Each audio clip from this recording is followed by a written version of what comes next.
Donc on voit que la question du contrôle du Hamas sur les populations, la contrôle le ciblage très précis, enfin selon les autorités israéliennes, tout ça c'est quand même largement du vent.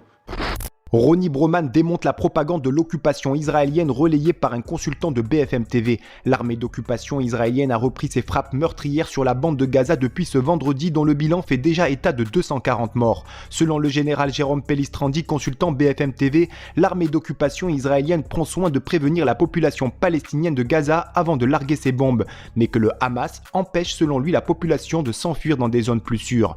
Une propagande de l'armée d'occupation israélienne relayée par le consultant BFM TV Jérôme Pellistrandi que refuse de laisser passer Ronnie Broman, ancien directeur de Médecins sans frontières. En effet, selon Ronnie Broman, l'armée d'occupation israélienne cible délibérément les véhicules de Médecins sans frontières, notamment par des tirs de sniper, des véhicules qui sont par la suite détruits par des bombardements de l'armée d'occupation israélienne afin d'effacer toutes les preuves des crimes perpétrés par Tsahal. Les Gazaouis reçoivent sur leur smartphone des papiers, la localisation exacte des frappes. Le Hamas contrôle la population, c'est-à-dire que la population n'est pas libre de faire exactement ce qu'elle veut. Et aussi rappeler un fait que Médecins sans frontières a mis sur le devant de la scène il y a quelques jours.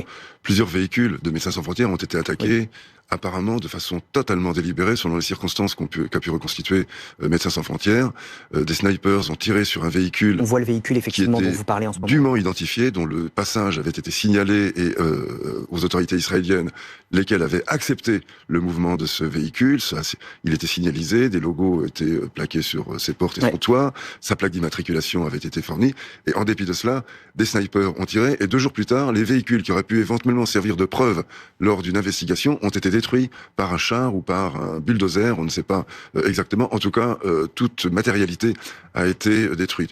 Donc on voit que la question du contrôle du Hamas sur les populations, la contrôle le ciblage très précis, enfin selon les autorités israéliennes, tout ça c'est quand même largement du vent. Parce qu'on ne voit vraiment pas pourquoi une équipe humanitaire signalée, autorisée à bouger, a été tuée. C'est une situation infernale et la question qui se pose, c'est à quel moment les milliers de morts vont être...